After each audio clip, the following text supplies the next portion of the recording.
communication is a two-way street. For as much as we need to communicate, we need to be listening, we need to be observing. So we need to be watching everything out there that is being said, where it's coming through, and making sure that we have the means and ability to fact check that, flag inaccuracies, and make sure we have an ability to course correct.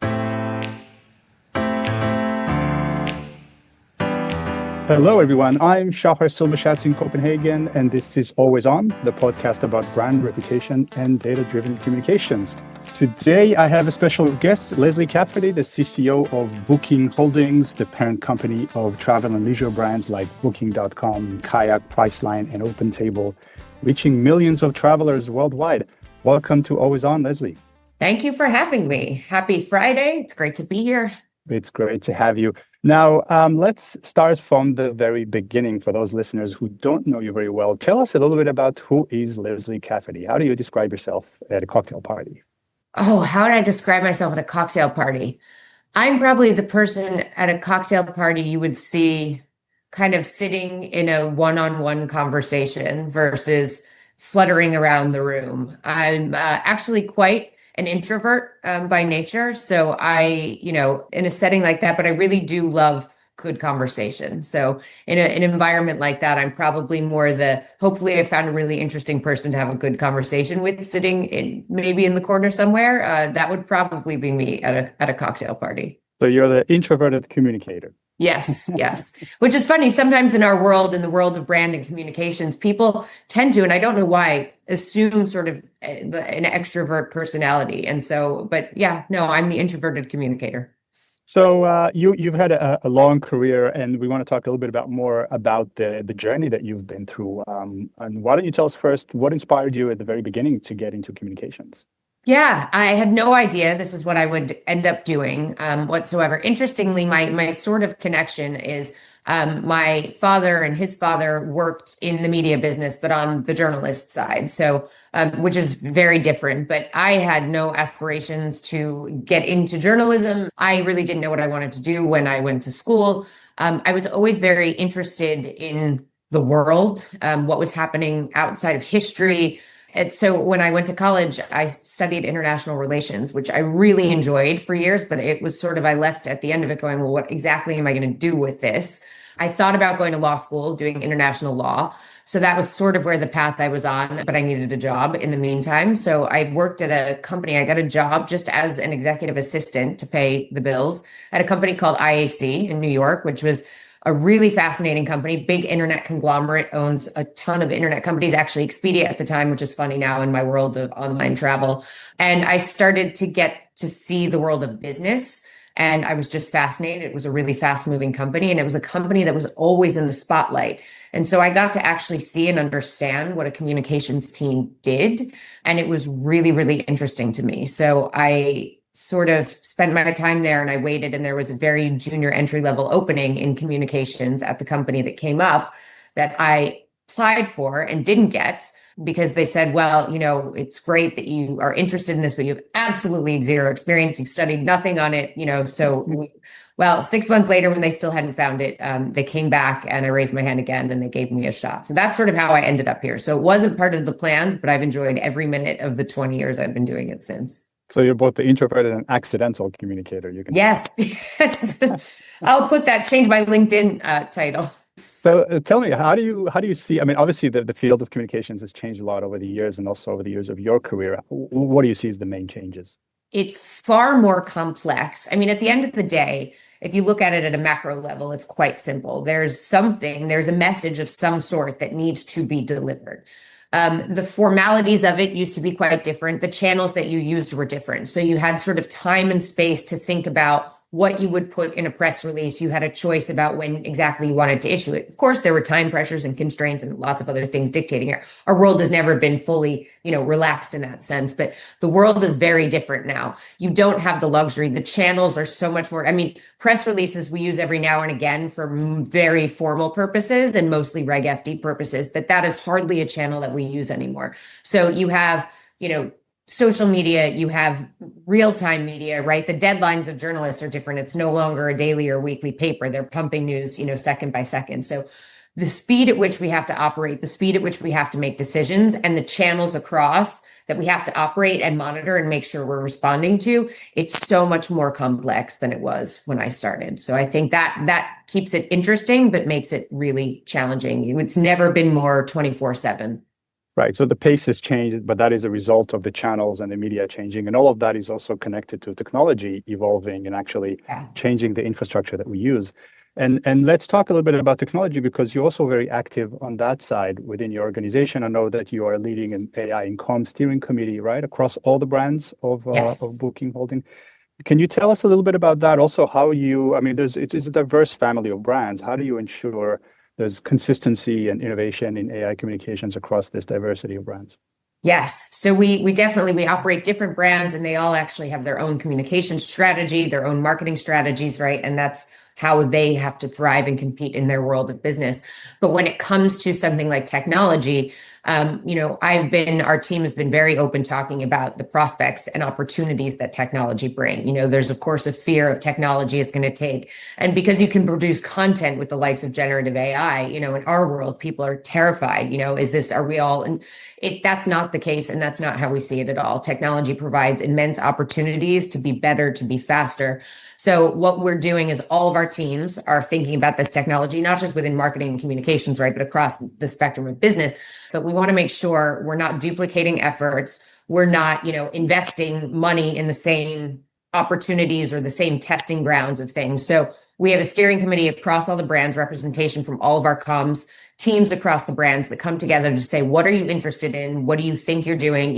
What have you learned? And so the learnings and the positive, rather than having 5 brands all test a new technology or a new platform, you test it. What did you find? What worked? What didn't? Here's what we tested. So we're trying to be really fast, really efficient, really smart with it, and bring those learnings back to say, this is what worked. This is what didn't. Here's the results. You guys can take it if you want to try it for a different reason. So just making sure that we're really smart about it, and so that we have used all of our bodies and people and monetary resources as effectively as possible. Right. So in a sense, you're scanning the market for the new tools and the new applications and how they can be used within the organization, and doing it on a cross brand basis. Yes. To become more efficient. And how the regulation that's also increasingly coming into the fore, how is that affecting things? I mean, we have the AI Act in the EU and other regulatory initiatives happening. Is that having any impact on that work? I think, and our work very specifically, not so much yet. I think, and that's in different access to certain tools, varies based on geographies. And of course, regulation has to be looked at very carefully. I think for what we're doing specifically within our teams, not so much yet, but I would say the bigger picture and just in terms of the business, yes. One of the hardest parts about being a global company is that you have regulation that is different in every part of the world, and have to comply with that is really quite challenging. So I think in general, the more coordination we can have with respect to regulating or looking at AI across regions, across, governments and the private sector, the more consistency, the easier it will be for people to use this technology in a smart way and use it within the bounds of what, requirements are going to be set up by law. But it's definitely challenging, when you have different perspectives and different rules in place for different regions, but definitely something we have to be very mindful of. And we stay very close to our legal teams to make sure that they sign off on the tools we want to test, the data we want to input in it, right? And that would be, so we definitely have a very close aligned relationship with our legal teams on that front. Right. And within this work around AI in comms, are you also looking at the risk side of AI? Because obviously it's also introducing risk to our world, and especially within comms, where we need to be aware of that, whether it's misinformation and different algorithms and stuff like that. Is that also part of your remit, or are you only looking at the opportunity side and how you use it?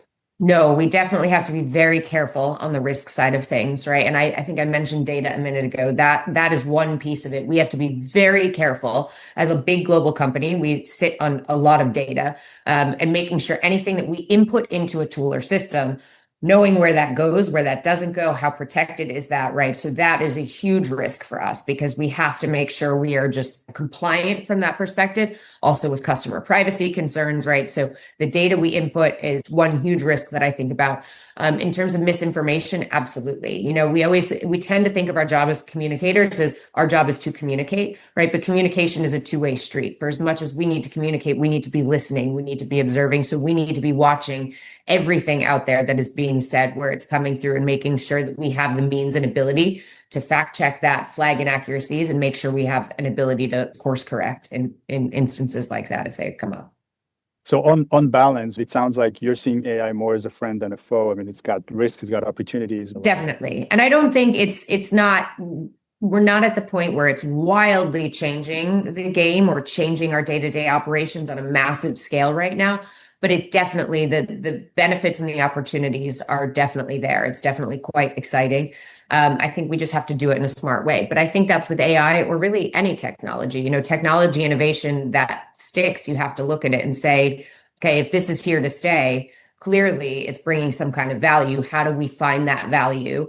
And finding that value is really important too. Technology for the sake of technology is not great, right? So just to start saying, oh, Gen AI is going to write all of our content now, and it's going to be, there's some things that it's actually not great at, and then there's some things that it's better at. So finding where there's real value for what you do, your function, your needs as a business, is really important. But I'm very excited for it. And we have a great team that really has a learner first mindset when it comes to technology. And so I think if we know how to use it well, that's where there's opportunity, and that's where you move away from the fear mongering of, AI is going to take my job. It's the people that really know how to use it they're going to be assets.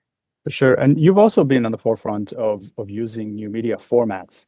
So, for example, the expansion to TikTok, if you can talk to us about that, you've done a pretty good job at that. It'd be interesting for us to hear, and the listeners, what prompted that expansion? How did you go about it? Yes, I think, at the end of the day, sometimes I don't know, there's social media fatigue for sure, right? Like there's a new channel that Instagram launched this new format. And so you have to be, as communicators, there's just a responsibility to be up to speed, right? But it can be overwhelming. And how do you think about making sure?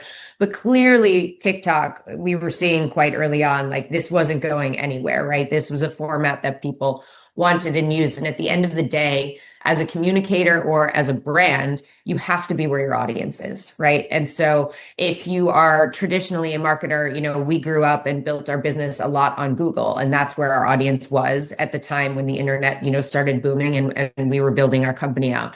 And then we migrated, in places, there are regions and geos where TV is still a big media, but you have to go where your audience is going. And as a communicator, as a marketer, it can be intimidating because if you've built your experience, communicating on a certain channel or platform, and then another one emerges that's wildly different, and you sort of say, well, this is the Wild West. But if your customers are there, if your audience is there, you have to be there. And so we started looking very early on, and we're a very data-driven company. So we do a lot of, our mindset is test and learn, not to assume, here's the message we need to deliver. And we delivered it on that channel, and it worked really well, and people got it and understood it. And then taking that and saying, okay, let's put it on this channel. We certainly tried that. But then when you say, it doesn't seem to be being received, right? We're not getting the reaction. So you have to look at, okay, what if we tailor it this way? What if we shorten it? What if we do it in a video format? What if we modify it this way? So we really needed to look at our content, and we test different formats and structures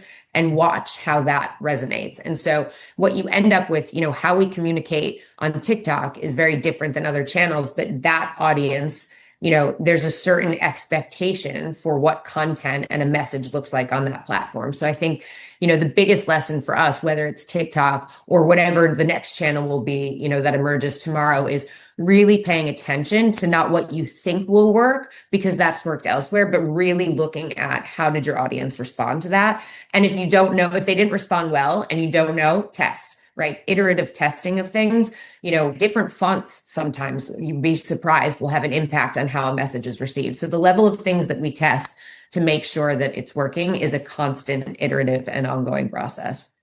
So it sounds to me more than an attitude about technology. This is a mindset of experimentation that you have in the organization. Yes. And it's very much embedded across Booking.com in particular, which is our biggest business.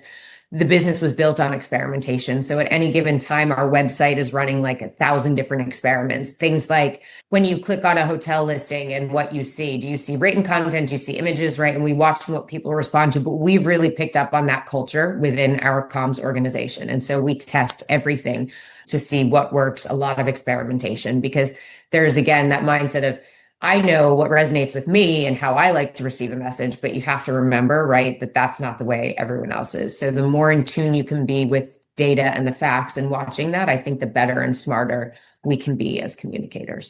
That's very interesting because it's a way that the comm side of the business can learn from the commercial side in terms of the mindset and the culture, Yes. just to adapt it in a different way. So let's also talk about the data side that you mentioned. What kind of data points do you use in comms to show the value of your work or to prove the effectiveness of your activities? What is the tech stack that you use for that? What are the data points that you use? It depends on what we're actually looking to measure, right? So in communications, there's, the external and the internal. On the external side of things, I think it varies per platform, right? On platforms, it's really hard to tell on the more traditional side of media, right? Success is you have a message, you want to get it out and you hit, the media targets that you want that are reaching your audience. That's success. It's very hard to measure. Did people understand that message? How many people actually read it, right? So that's a channel that's a bit more difficult. When you're looking on TikTok, though, for example, when you put a message out, you can actually measure how many people engaged with that, right? If it's a video format, how many people actually watched the entirety of the video? So we take those pieces as signals of resonance, right? And engagement. Of course, it's not as great as asking the user, did you understand that message? Did you like that message? And are you taking an action from that message? But we can get a little bit more granular on a platform like that than we can, with more traditional media. So the more we see people engage with our content in places where we can measure that, that's certainly and the same, that applies also a bit, I talked about internally. We're looking at, when we communicate with our employees, we have 22,000 employees all over the world, right? So we use a lot of video format, a lot of live streaming format, and different technologies will allow you to measure different things. Of course, viewership, we can measure length of stay, right? When do people drop off of a video so we can understand where our content started losing our audience. Engagement with the content. So we have options for people to engage, for people to like, for people to leave comments. So obviously we look at that from a qualitative perspective and a quantitative perspective. How many people engaged and was the engagement positive or negative? So depends on the platform and who you're communicating to again and what those capabilities are. But our team, we try to focus on sometimes, these technologies and platforms will throw a lot of metrics at you. We try to really think through, does this metric mean anything? So to give an example, impressions is something that a lot of different platforms can give you. Here are your impressions. When I look at that, we capture it, yes, but I don't know what that doesn't tend to tell me too much, right? And engagement will tell me more. If people heart something or like something, that's a little bit clearer about, did my, message have an impact or get toward the way I want rather than something. So we try to just we have a lot of conversations about it. We kind of nerd out a little bit sometimes on the data front. Also an area where the culture of the business has kind of embedded our function. But really to talk about are we gleaning any insights from this actual data point or not? And we try to then focus on the ones that we think we can, get some tangible impact or advice from. Exactly. And that's really where I'm getting at, because a lot of people are struggling to measure the ROI of communications because, we have, as you said, we have impressions, we have engagement, we have media mentions, we have a lot of these things that are maybe kind of helping us understand the output of our messages, but not so much the connection to the business value and, the impact on the business. Do you have some kind of a dashboard that tries to work it all up to business impact? I don't know if you're looking at trust or looking at other things that you think are kind of an overarching, here's our ROI of communications. Yes. So we do look at a lot of things like that. We look at trust in the brand. We look at, brand recall and overall awareness, top of mind awareness in a market. What becomes difficult is so many factors also contribute to those macro metrics, right? So we definitely look at that. But was that top of mind awareness that grew in, market X over the period of Q1, was that just communications? Was that the TV brand advertising we ran? Was it, so it's hard to also, but I think there is an intrinsic, belief that when you are putting a message out about your brand, about your products, what you want people to think, and they are positively engaging, there is some, belief there that has impact. Can I prove how many bookings we got on, booking.com? No, we're not quite there. I don't know when and where we will be. But one of the things we also look at ourselves as a team, when we spend our budget, right, to achieve our objectives that we set for the year, can we do more efficiently? So that's something we look at a lot. So if we're putting out a consumer communications campaign tied to a new product launch. I'm just making up an example. What is the investment we're going to spend on that campaign? What are the results? How many earned media hits did we get? How many people did we reach on social media? How many people engaged with it on social media? And then to say, okay, we spent that. This is what we got. The next time we launch a campaign, we say, can we achieve that with either less budget or with that same budget, achieve more? And we'll apply different tactics to different campaigns. And so we sort of look at that as a bit of an efficiency ROI metric. And in a certain campaign, if we say, wow, that one tactic helped us achieve far more. And it was so, then we have campaigns sometimes where we say, well, we spent the same amount, we got a fraction of we got there. So what didn't work so well? So we try to take insights also about how to achieve our objectives effectively, which again is these are things that we can measure. So we do, but it's not necessarily to your question, how did this drive the business? But there are things that we can do to measure driving the business, but also things to make sure that we're doing it in a way that is increasing with effectiveness and efficiency. Right. And doing internal benchmarking, of course, is a good way to do that. So let's talk a little bit about the communication landscape today. It's obviously becoming a lot faster, a lot more complex. Things happen very, very quickly. And this is why we call this always on, because we find that as communicators, we're forced to be always on. How do you see yourself and the team being always on at Booking Holdings? Yeah, it is always on. If you're a global business, you have to equip yourself with a few things. One, we are a global business, so no human being can be awake 24 hours a day, 7 days a week. So we have people all some over of us the world. might want to. Yeah, it would be nice. We don't have buttons yet that can, just hit the button and go. But so we have people all over the world, right? We have monitoring services in place all over the world. So we have social media monitoring happening 24/7, and we use different, partners and technology that will flag things. We have different agencies in place. So we definitely have a system that is equipped has monitoring happening 24/7 and alerts get raised. And ideally someone somewhere in the world is always awake and available to be responsive to that, to see what's happening. And we have a very tight ecosystem just in terms of a global team. Our touch points are ways that we can get in touch with each other. So if things need to be escalated in time, but I think the monitoring piece of it is very real. You don't have to respond to everything instantly, but the monitoring allows you, if something really important is bubbling, to learn about it as early as possible, to give yourself as much opportunity to think about how you need to respond. And do you have a good system whereby the brands in your portfolio are interacting with the mothership, so to speak, so that there's a good interaction? So some things are dealt with locally, some things are elevated so that you can make sure that things are covered well?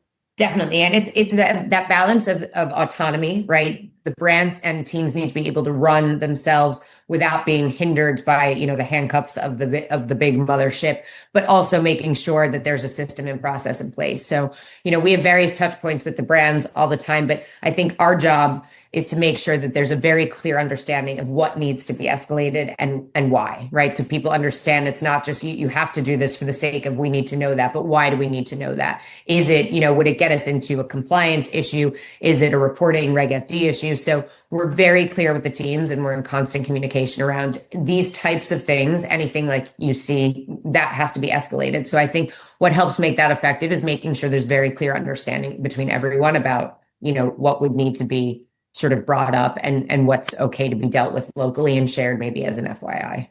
And do you find that your approach to crisis preparation is changing these days? I mean, there's obviously some newer risks. We mentioned disinformation before. There's a lot of, for example, geopolitical events, social controversies. I mean, are you finding that you're developing new ways to work or to have your team work so that things are responded to quickly and in a cohesive way? Yes. And I think, we think about this a lot. When it comes to crises, where you can prepare well is in the systems and processes that you have in place, right? So like I said, that's more of the tactical crisis issue spotted. What's the immediate action steps? We have playbooks for who needs to be involved, when, how to reach them, et cetera. So getting your process right is really, really important. What's harder is when I'm asked by the business every year, what's our crisis plan? Well, my first response is, well, for what crisis? And the crisis that we don't know that's coming, so the crisis that we then can't prepare for. There are certain scenarios that we try to look at, and you should look at, our industry and say, so we're an internet company, so things like, data and privacy. So, big internet companies can have a data breach. So that's something that could be situation rather than we don't have physical stores. So, damage to a physical store that, they're different. You have to look at your business and say, what could be a higher likelihood type of crisis? And then we sort of work through broad level plans for in an instance of, say, a data breach. Here are some things we would need to think about. But what you can't predict is every crisis is completely different, right? And, there's no one size fits all approach. So having the process in place and some basic understanding of the types of materials you would need and those playbooks and templates ready to go. But then that's the human brain needs to come in, right? And so then we know how to get the process in place and we have to come together quickly to look at the actual facts. But that's where it's also really important to have, connection between communications and your security teams, your legal teams, right? And so we keep touch points all the time with these groups of people because you're going to inevitably need to work across a lot of functions in some of the big crisis moments. And have you found recently that these playbooks and these the trainings, the processes have had to undergo a lot of adjustments because there are new risks that are coming to the fore? Yes, we take a once a year look at our playbooks and processes and we dust them off every year if there's a need to do it more. I think we used to do it on a maybe every third year basis, but now we look at it every year because we look at the spectrum of things that are emerging and bubbling to just say, do we feel these are in a good place? Do we feel like there are newer things that we need to, and for example, when you have changing geopolitical winds, that could change the types of crises you think you might have, or, something different is happening in your business and you think about, okay, now it could be. So you definitely need to look at it every year and you need to say, does this still feel most relevant for where we could be today? I heard you talk before about there was a backlash that Booking.com went through for accepting Dutch government aid during the pandemic, and you described it as one of your toughest lessons. Can you tell us a little bit about how that experience changed your approach to understanding public perceptions, local sensitivities? Yeah, so we did. During the pandemic, travel came to a screeching halt, and our business pretty much came to a screeching halt. So it was not good very quickly. And so we were trying to think about what we needed to do. It became clear quickly. I mean, you saw the headlines, the layoffs in the travel industry. It's really hard to support a business when there's no revenue coming in. Booking.com is based in the Netherlands, and there was an option for government aid. And so we decided to take government aid to preserve jobs as long as possible, right? And the other companies were taking it, and we thought we didn't want to let go of employees. So if we could hang on, anything we could sort of take. So the business made a decision through a lens of truly believing what was right. The backlash was like nothing I had ever experienced in my career, and we didn't anticipate it at all. It was not well received that we were taking government money. And I think the lessons that I learned were no matter one, how good your intentions are as an organization, you have to understand that good intentions are not enough to ensure that perception of your decision is going to be aligned with what the actual intention was. So you think, well, if you're a bad company doing bad things and there's big public backlash, well, that makes sense. But if you're a good company doing good things, there can't possibly be major public backlash.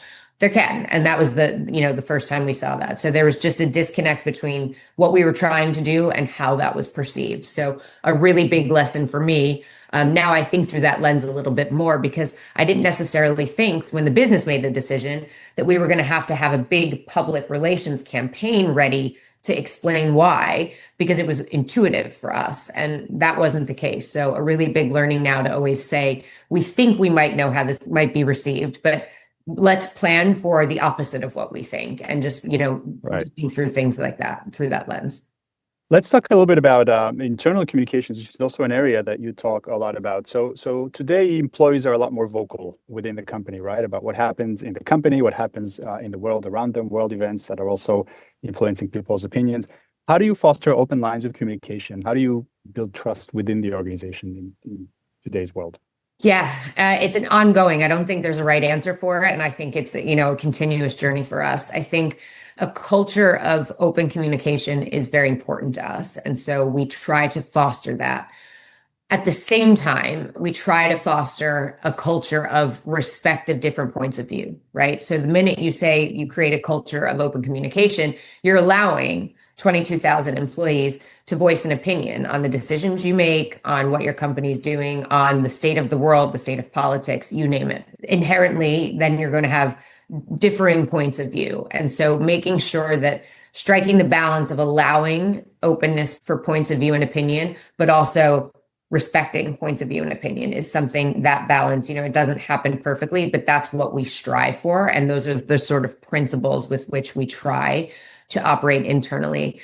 But creating trust is also means when those opinions are, surface to the forefront, you have to, as a business and as leaders, you have to be ready to respond also, right? But you have to do that carefully, because it's not our job as a business to speak on things that are not related to our business or industry. So if something happens, it's related to our employees, to our customers, our partners, then yes, but for the sake of coming out and speaking on political issues that don't necessarily impact the day to day or are directly related impact day to day, but our employees have, strong points of view on. So you need to create that trust. You need to be responsive back, but you also have to help find that balance and that focus on where the dialogue is productive and respectful versus going into a place that's not either respectful or productive to what the business is trying to achieve.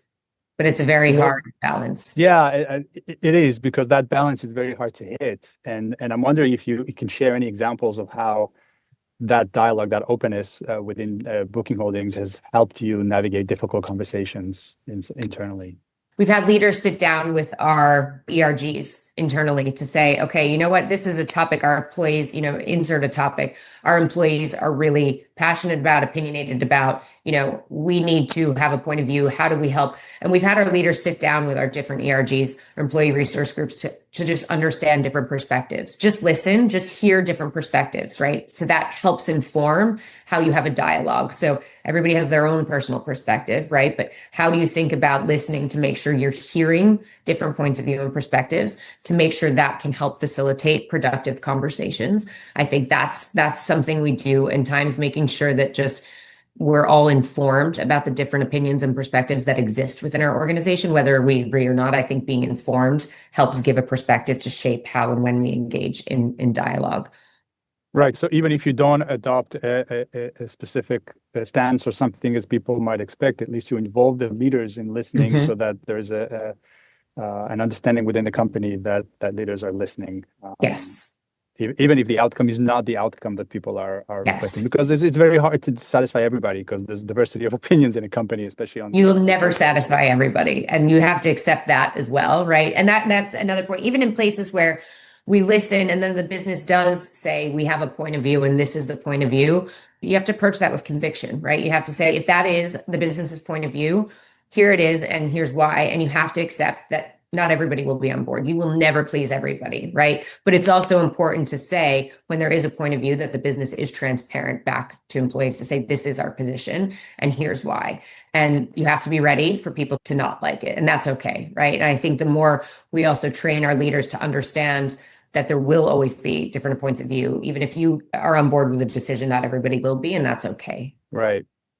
Now, as a CCO, you work very closely with your CEO, and you serve as a strategic advisor to him, and also collaborate a lot with your peers across the C-suite.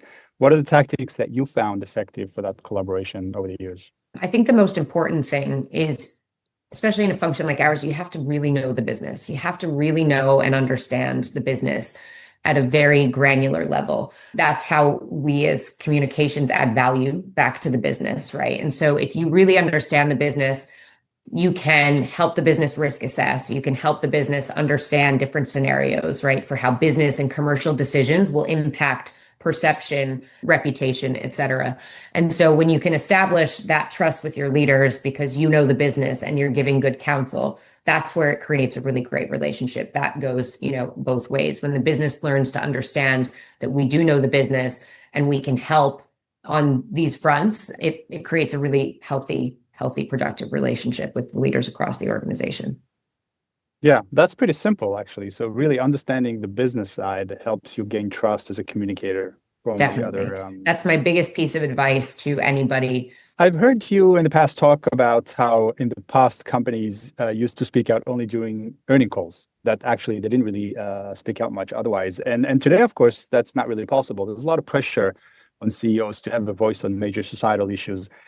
How do you decide within your company when it's appropriate for leaders to speak out and when it's better to not? Yeah, it's a great question. At a high level, I think it depends on your company and your culture to a degree, right? Because some companies have different, and it just that might be the DNA of their company. So you have to kind of first assess, where is the appetite in our organization culturally? Where are we historically? Where have we been? And yes, we were a very heads down, workforce type of company for a long time, but the world has changed and you can't be that way anymore. When it comes to, we have a lot of pressure also from the outside world and from our employees, right, to speak out on a lot of issues, political issues, societal issues. And we try to put a few principles in place. Does the issue or topic impact our employees first and foremost? If it does, then that is relevant to us. Does it impact our partners? Is it related to our industry, be that travel technology, travel in general? Is the issue in a region where we have a presence? Do we have offices there? Do we have people there? Is this connected to us and our business and our people? Then yes, there's probably, an area of opportunity. And then when you say, speak, if we decide, yes, this touches us in some capacity, there's an element of, are we speaking just to our employees, right? Are we addressing the topic internally versus are we addressing it externally, but also knowing you cannot control that. So even if you intend to say, we're just going to address this with our employees and we're going to keep this conversation here, you have to, of course, be prepared for that conversation to be taken outside. But that's a little bit of like how we think about it. And you have to apply that lens, but it's not perfectly black or white in every scenario. So that's where, you come together and you really think through who is it impacting, how much is that, and then do we need to speak, mostly to protect, again, our employees in our company. And do you have a structured process around that where if an issue pops up, then there is a certain process that you go through to kind of put some evaluations, assessment, or ratings and come with a recommendation to the CEO? Yes and no. Sometimes it will fall within the threshold of kind of a bit more of a crisis, right? So I talked about that in those moments, a big, if it's an earthquake it's a crisis that happened and then people want to understand, or a major event like an election that was coming. And okay, so then you have a process in place. But what an issue is subjective to the person, to where you are, to your perspective on the world. So there are a lot of things that sort of arise that maybe won't hit that official threshold, but it will be flagged. We're watching the news. We're saying, do we need to have a point of view on this? Should we be prepared for questions on this? Things will surface, or, employees will ask a question directly, or will get a question from the media on a topic that didn't hit that threshold for process.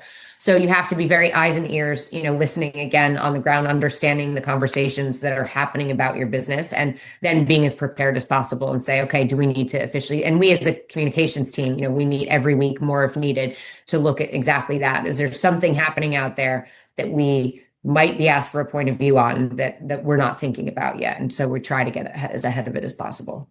I guess it also is connected to the relationship that you have with the CEO, because a lot of these things probably also touch on personal perspectives of the CEO and when he or she feel comfortable talking. And I guess being trusted by the CEO is probably also an important element. I think you mentioned somewhere that you argue in a good way with the CEO every day. So probably I imagine that's part of those conversations is about, do we or do we not talk about this issue?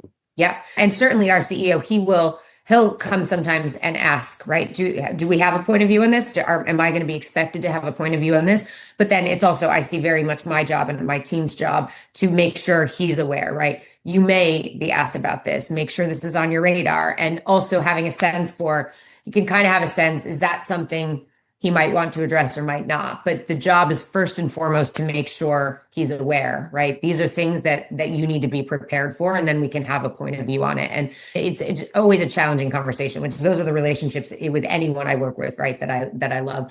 He'll challenge everything. If we have a point of view on something or a recommendation on something, he'll challenge it. And that's great because it makes us think through, even if it's like, we're guaranteed this is the right approach, we always have to think through, what if it's not? And so challenging that and our thinking really puts as much of a stress test as possible on recommendations that we bring forward on in any front.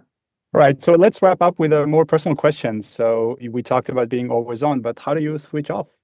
How do I switch off? One, I love to cook. I find I don't have time to do it as much as I used to, but sometimes on a work day when I'm not traveling, I'm here because I don't cook when I'm traveling. But when I end a work day, I find that to be a nice transition to slowly get my brain out of the thousand things that I need to think about for the next day into something, and I enjoy it. And it takes a lot of, I think, to cook well, it takes a lot of time, effort, and energy. So I find that to be like my nice transition window. But otherwise, I try, once or twice a year, really to take, and they always say Americans are not great about taking vacation, but really try to just switch off a few times a year where you say, you can reach me if you really need to, but the world survives without any one person. I have a phenomenal team, right? And the business can live. So really trying to understand that and take that time to just actually shut off. If I can shut off, for a good chunk of time, that's like my battery recharge for another 6 months. And then, I sort of hit that point again and say, I need to just turn off for a week or two. But yeah.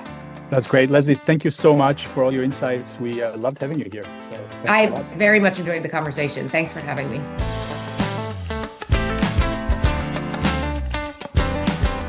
Many thanks for listening to this episode of Always On. If you haven't done so already, check out some of the other episodes. They're packed with unique insights from seasoned experts at leading companies.